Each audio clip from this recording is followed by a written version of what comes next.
رب اشرح لي صدري ويسر لي أمري واحلل عقدة من لساني يفقهوا قولي ربي زدني علما رب يسر ولا تعسر وتمم بالخير۔ معزز ناظرین، السلام علیکم ورحمۃ اللہ وبرکاتہ۔ آج میں آپ لوگوں کو انشاءاللہ جہنم کے خوفناک مناظر بتاؤں گی جو نبی کریم صلی اللہ علیہ وسلم معراج میں دیکھ کر آئے تھے۔ آپ جب وہاں پر گئے تو آپ نے جنت اور جہنم کا مشاہدہ بھی کیا۔ تو جب آپ نے جہنم دیکھنے کی خواہش ظاہر کی تو جہنم اپنے پورے ہولناکی کے ساتھ ظاہر ہوئی، نمودار ہوئی۔ آپ صلی اللہ علیہ وسلم فرماتے ہیں کہ میں نے وہاں پر دیکھا کہ کچھ لوگ ہیں جن کے ناخون پیتل کے ہیں اور وہ اپنے سینوں اور چہروں کو نوچ رہے ہیں۔ تو میں نے جبرائیل سے پوچھا یہ کون سے لوگ ہیں؟ تو جبرائیل علیہ السلام نے کہا کہ اللہ کے رسول، یہ وہ لوگ ہیں جو زمین پر دوسروں کی عزت اور آبرو کو اچھالا کرتے تھے اور دوسروں کی غیبت کیا کرتے تھے۔ یہ وہ لوگ ہیں۔ اس کے بعد اللہ کے رسول فرماتے ہیں کہ میرا گزر ایک ایسی جماعت کے پاس سے ہوا کہ میں نے ان کو دیکھا کہ ان کے ہونٹ آگ کی قینچی سے کاٹے جا رہے ہیں۔ میں نے پوچھا کہ یہ کون سے لوگ ہیں، یہ کس کی سزا ہے؟ تو جبرائیل علیہ السلام نے بتایا کہ اللہ کے رسول، یہ آپ کے امت کے وہ خطیب اور وہ مقررین ہیں، وہ مقررین ہیں جو خود تو دوسروں کو بھلائیوں کا حکم دیتے تھے لیکن اپنے آپ کو برائیوں سے نہیں روکتے تھے۔ حالانکہ وہ خود بھی قرآن پڑھتے تھے، یعنی خود دوسروں کو نصیحت کرتے تھے کہ ایسا مت کرو ایسا مت کرو، لیکن خود اس پر عمل نہیں کرتے تھے۔ یہ ان کی سزا ہے کہ آج ان کے ہونٹ آگ کی قینچی سے کاٹے جا رہے ہیں۔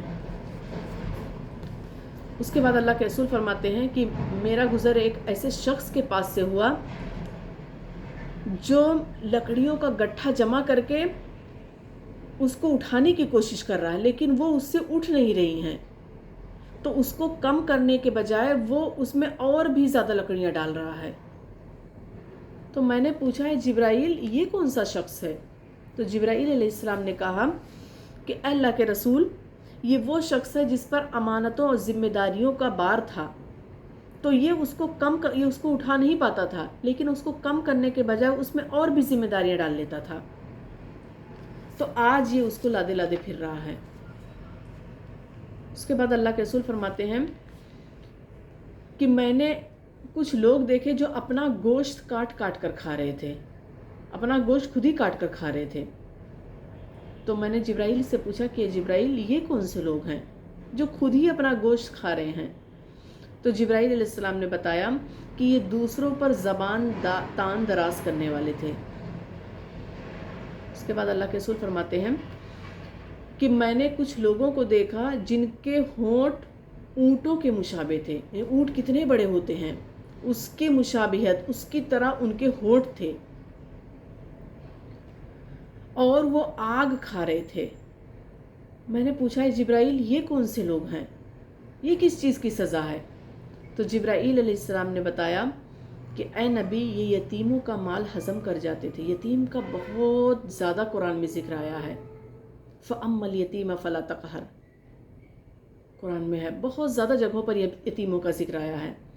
تو جو لوگ یتیموں کا مال ہڑپ جاتے ہیں، یتیموں کا مال ہضم کر جاتے ہیں، یہ ان کی سزا بتائی گئی کہ ان کے ہونٹ جو ہوں گے وہ اونٹوں کے مشابہ ہوں گے اور وہ آگ کھا رہے ہوں گے۔ اسی طریقے سے اللہ کے رسول صلی اللہ علیہ وسلم فرماتے ہیں کہ میں نے دیکھا کہ کچھ لوگ ہیں جن کے پیٹ بہت زیادہ بڑے ہیں، بہت زیادہ بڑے، جیسے گنبد، بہت زیادہ بڑے ہیں اور اس میں سانپ بھرے ہوئے ہیں اور وہ سانپ اندر سے کاٹ رہے ہیں ان کو۔ وہ تکلیف نہیں برداشت کر پا رہا ہے، اس کو اتنی تکلیف ہو رہی ہے، وہ برداشت نہیں کر پا رہا، اور اتنا بڑا اس کا پیٹ ہے ان لوگوں کے کہ وہ مطلب وہاں پر آنے جانے والے لوگ ان کو روند رہے ہیں لیکن وہ ہل تک نہیں پا رہے ہیں۔ تو اللہ کے رسول نے پوچھا کہ اے جبرائیل، یہ کون سے لوگ ہیں جس کے پیٹ اتنے بڑے ہیں اور اس میں سانپ بھرے جو مسلسل کاٹے ہی جا رہے ہیں اور یہ ہل تک نہیں پا رہے ہیں، یہ کون سے لوگ ہیں، یہ کن لوگوں کی سزا ہے؟ تو جبرائیل علیہ السلام نے بتایا کہ اللہ کے رسول یہ سود خور ہیں، جو سود کھاتے تھے دنیا میں، یہ وہ لوگ ہیں، مسلمان کے لیے سود حرام ہے، لیکن آج ہم دھڑلے سے سود کھاتے ہیں، ہمیں کوئی اس میں قباحت نظر نہیں آتی ہے۔ تو جو لوگ سود کھاتے ہیں وہ کان کھول کر سن لیں کہ ان کی سزا یہ رہے گی وہاں پہ۔ اللہم حافظنا، اللہ تعالی ہم سب کی حفاظت کرے۔ اس کے بعد آپ فرماتے ہیں کہ میرا گزر کچھ لوگوں کے پاس سے ہوا جن کے پاس عمدہ کھانا رکھا ہوا ہے۔ ایک طرف عمدہ کھانا رکھا ہے، بہت ہی اچھا کھانا رکھا ہے، اور ایک طرف ہے بالکل ایک سڑا ہوا گوشت رکھا ہوا ہے مردار کا، اور اس میں سے بدبو آ رہی ہے۔ اور وہ اچھا کھانا چھوڑ کر اس خراب سے کھانے کو کھا رہے ہیں، وہ سڑے ہوئے گوشت کو کھا رہے ہیں جس میں سے بدبو آ رہی ہے۔ تو میں نے پوچھا کہ اے جبرائیل یہ کون سے لوگ ہیں؟ تو جبرائیل علیہ السلام نے بتایا کہ یہ وہ مرد اور عورتیں ہیں جنہوں نے حلال بیویوں اور شوہروں کے ہوتے ہوئے حرام کام کیا اور اپنے خواہشات نفس کی پیروی کی۔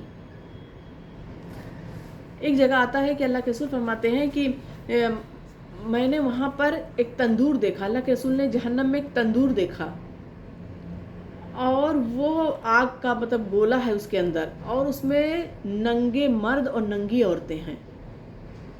جب وہ تنور ان کو باہر ایسے کرتی ہے تو وہ، اور پھر اس کے بعد باہر کر کے پھر اندر ڈالتی تو پتہ نہیں کتنے زیادہ گہرائی میں جا کر وہ گرتے ہیں، اور ان کی چیخوں کی آوازیں آتی رہتی ہیں۔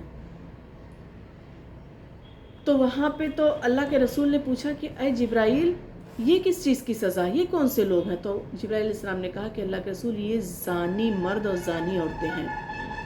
اسی طریقے سے آپ نے دیکھا کہ کچھ لوگ ہیں جس کے جسم جو ہیں وہ تو انسانوں کی طرح ہیں، لیکن ان کا چہرہ سور کی طرح ہے۔ تو اللہ کے رسول نے پوچھا کہ اے جبرائیل یہ کون سے لوگ ہیں؟ تو جبرائیل علیہ السلام نے بتایا کہ اللہ کے رسول یہ وہ لوگ ہیں جو جھوٹی گواہی دیا کرتے تھے۔ آج جھوٹی گواہی کتنی عام ہو گئی ہے، آپ پیسہ دو کتنے بھی جھوٹ گلوا لو، گواہ بکتے ہیں آج۔ تو یہ جھوٹی گواہی دینے والوں کا یہ انجام ہے کہ ان کا منہ سور کا رہے گا۔ ہمیں اللہ کا شکر ادا کرنا چاہیے، ہمیں نبی پر کروڑوں درود بھیجنا چاہیے کہ ان نبی کی وجہ سے آج ہم بچ گئے، ورنہ ہم بھی خنزیر اور بندر ہوتے جیسے پچھلی امتیں تھیں۔ ہمارے اتنے گناہ ہیں کہ ہم یہ سب بن جاتے، لیکن اللہ کے رسول کی دعاؤں کا اثر ہے کہ اللہ تعالیٰ نے ہمیں کچھ بھی نہیں بنایا، ہم انسان ہی ہیں۔ اس طریقے سے آپ نے جنت کا بھی مشاہدہ کیا، وہاں پر آپ نے حضرت بلال حبشی رضی اللہ عنہ کے قدموں کی آہٹ اپنے آگے آگے چلتے ہوئے محسوس کی۔ جب دنیا میں آئے تو آپ وہاں پر جبرائیل علیہ السلام سے پوچھا کہ جبرائیل یہ آہٹ کس کی ہے؟ تو بتایا گیا یہ بلال حبشی ہیں۔ تو جب آپ وہاں سفر کر کے آئے معراج کا، تو آپ نے پوچھا کہ اے بلال ایسا تم کون سا کام کرتے ہو کہ میں نے تمہارے قدموں کی آہٹ جنت میں سنی ہے؟ تو حضرت بلال حبشی رضی اللہ عنہ نے کہا کہ اللہ کے رسول ایسا کوئی کام نہیں جو میں کرتا ہوں صحابہ اکرام نہ کرتے ہوں، ایسا تو کوئی بھی کام نہیں ہے، لیکن ہو سکتا ہے یہ میں کرتا ہوں دوسرے لوگ نہ کرتے ہوں کہ میں 24 گھنٹہ باوضو رہتا ہوں۔ جیسے میرا وضو ٹوٹتا ہے میں وضو کرتا ہوں اور جا کر نفل ادا کرتا ہوں۔ مطلب یہی نہیں ہے کہ بس وہ نفل ادا کر لیے 24 گھنٹہ باوضو رہے، اس کی وجہ سے وہ جنت میں اللہ کے رسول نے ان کے قدموں کی آہٹ سنی، یہی بھر نہیں ہے، بلکہ ان کے آپ تاریخ پڑھیے کہ انہوں نے کتنی تکلیف برداشت کی۔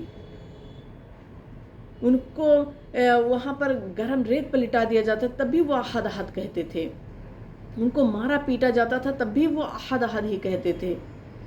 مطلب ان کے اتنے سارے ان کو تکلیفیں دی گئی، لیکن کبھی بھی وہ احد کے علاوہ کچھ اور نہیں کہا انہوں نے۔ تو یہ اس کا صلہ تھا کہ اللہ کے رسول صلی اللہ علیہ وسلم نے وہاں پر ان کے قدموں کی آہٹ محسوس کیا۔ اللہ کے رسول فرماتے ہیں جس کا مفہوم ہے کہ ایسے حقیقت میں بھی ہوگا، قیامت کے دن بھی ایسے ہی ہوگا کہ میرے اونٹ کی لگام بلال حبشی ہی تھامیں گے اور وہی آگے آگے میرے چلیں گے۔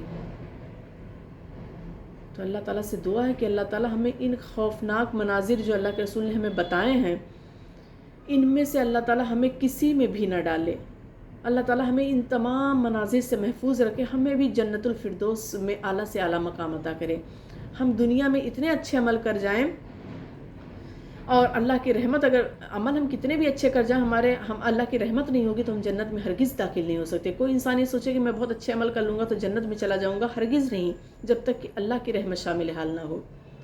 تو اللہ تعالیٰ سے دعا کہ اللہ تعالیٰ ہمیں جہنم جیسے ہولناک مناظر سے جو ہم نے سنے ہیں، اللہ تعالیٰ ہمیں اس سے محفوظ رکھے، اور جنت جیسے عظیم خوبصورت منظر جو ہم سنے ہیں، اللہ تعالیٰ ہمیں اس میں داخل کر دے، ہمیں جہنم سے بچا اور جنت میں داخل کر دے۔ وآخر دعوانا ان الحمد للہ رب العالمین، والسلام علیکم ورحمۃ اللہ وبرکاتہ۔